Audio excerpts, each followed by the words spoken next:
Oh, in less than a week, Mary, 4 people have been shot at or near the bus stop that's right back there.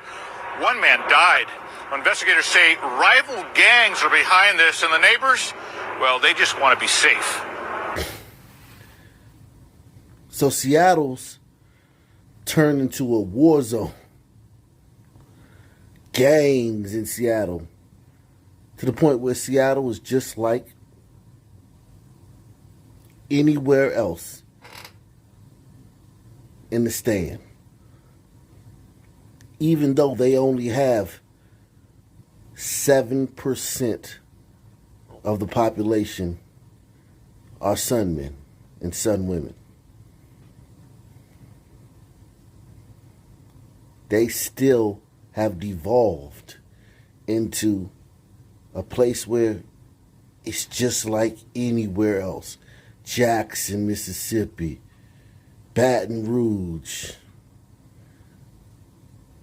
Dallas, Louisville, Gary, Indiana. It's just like anywhere else in the stand in Seattle. Does anybody have any idea how this happened? Because they're presenting it as if it just happened out of nowhere. As if there's no reason, there's no impetus, there's nothing that preceded this. No precursor.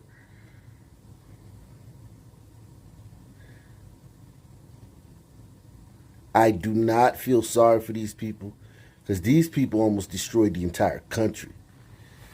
They were protesting like a year after everybody else stopped. They were protesting like it was the day Floyd died a year later. Oh, in less than a week, Mary, 4 people have been shot at or near the bus stop that's right back there. One man died.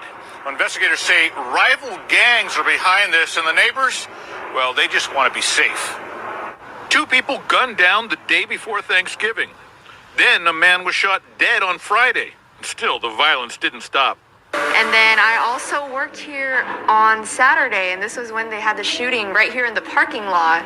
Investigators say all 3 incidents are connected, and that's got the mayor of Kent rethinking the game plan. Well, honestly, we think we've got some sort of a turf war, drugs involved and gangs involved. Mayor Dana Ralph says Kent can't fix this alone and is calling on the county executive to direct the jail, the prosecutor's office, and the courts to address the revolving door that lets criminals walk free. Honestly, the lack of accountability at this point for people committing crimes is what's feeding a lot of these problems. You don't say. You don't say. Like, what did these people up there in Washington State, from Tacoma to Seattle, what did they think was going to happen? Did they literally think the criminals were going to be like, all right, y'all, they defunding the police, they lightening up the penalties and the sentences, they're eliminating cash bail, so now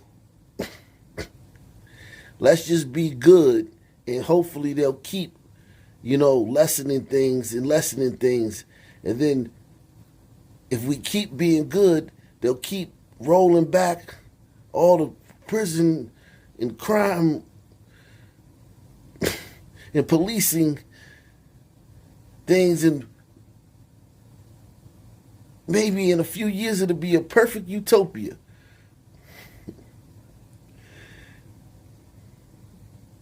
That's not how it works. You give criminals an inch, they take a country mile. Because they're criminals. You get all high and mighty and woke and start turning into criminal justice reform activists Well, you know who criminal justice reform benefits? You guessed it. Criminals. Honestly, the lack of accountability at this point for people committing crimes is what's feeding a lot of these problems. The problems at the intersection of Pacific Highway South and Kent Des Moines Road have been ongoing, but the mayor says a street rivalry between two groups is putting the public in the crosshairs, and neighbors want some relief. I've come into work and I've seen people doing some drug deals. In the short term, some people in the area are asking for more police patrols. That would be probably your first stop, have a better police presence. The mayor says those emphasis patrols are in the works and will likely involve partnerships with surrounding cities because so many local police departments face the same staffing shortages. Once arrests are made, the mayor says she needs prosecutors and the courts to do their part to help end the violence. If we can bring all of the pieces of the criminal justice system together and have it work as it should, that will make a significant difference in keeping our community safe. So the family of Charlene Lyles says that $3.5 million settlement brings them some comfort, but it doesn't bring her back, and they say they will continue to fight for justice. And we're not done yet. The struggle continues. The family of Charlene Lyles still utterly heartbroken that she's gone. We heard from her son, Q. I just want to say no amount of money to bring my mom back, and I still want to see the cop that did this prosecuted. Cousin Katrina Johnson vows to continue fighting. Because we're not done until the two officers who murdered my cousin are held criminally liable. Police shot and killed Charlene Lyles in her Sandpoint apartment in 2017. According to police, Lyles lured them to her apartment by falsely reporting a break-in. Police claim Lyles then charged at them with a knife. Why would the cops make this up?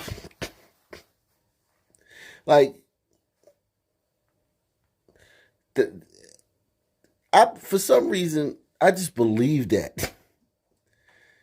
Because you always have these people in these families, and this is regardless of any race or ethnicity, that ain't worth a crap. Drugs and streets and mental illness and antisocial behavior, sociopathic tendencies. And as soon as they get killed by a cop, everybody start seeing money and talk about how much they love them and how they can't believe they're gone.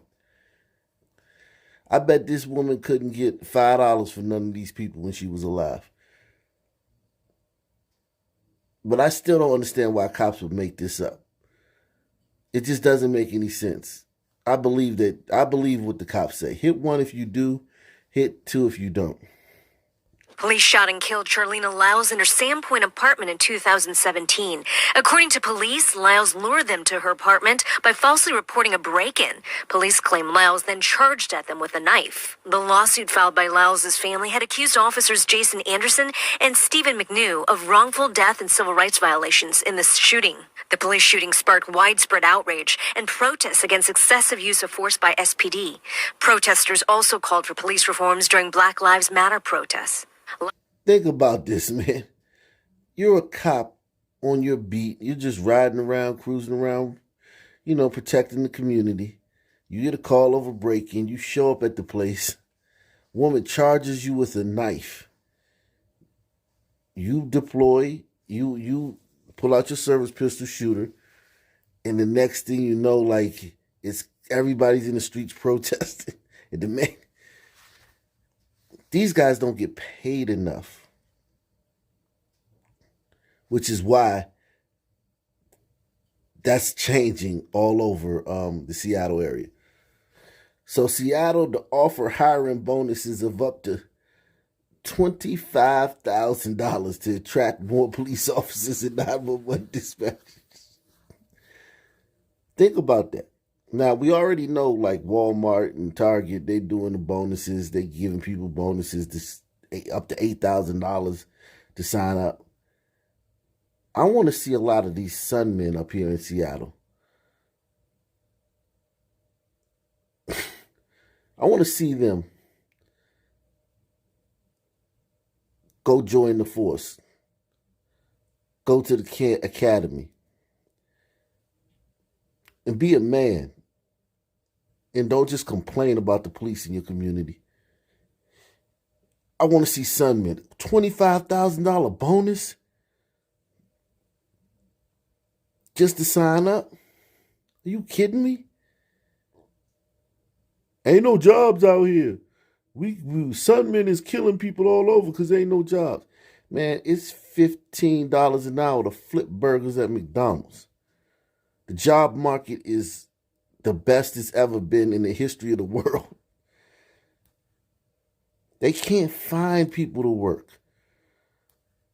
But I guarantee you the Sunman ain't going to want to sign up to be a police officer. $25,000 bonus in a place that was just protesting and rioting, that had an autonomous zone, that spent a year and some change just openly degrading and belittling and besmirching the character of their police, and terrorizing the city with looting and vandalism. And now,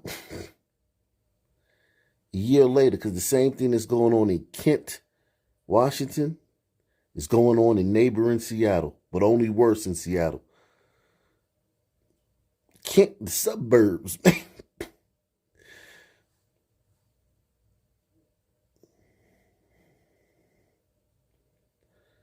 So I'm glad, and I hope this happens everywhere, that these cops get these big bonuses, man.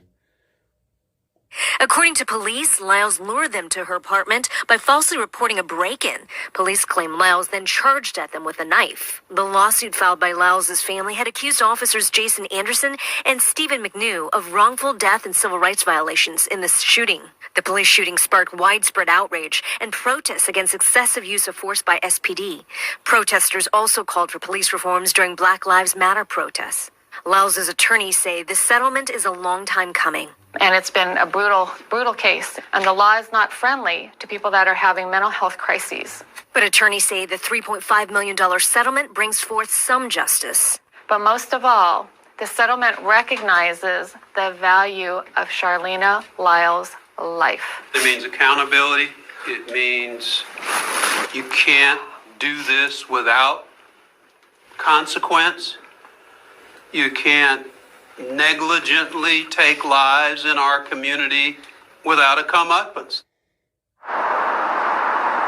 As for what's next, these attorneys say there is still an inquest into the fatal police shooting. They say the $3.5 million settlement does not impact that. Meanwhile, Seattle police released a statement about the settlement today. They say, quote, "We too stand by the multiple layers of review this case has undergone and hope that this resolution brings closure to all of our community affected." In Seattle, Suzanne Fawn, KOMO News.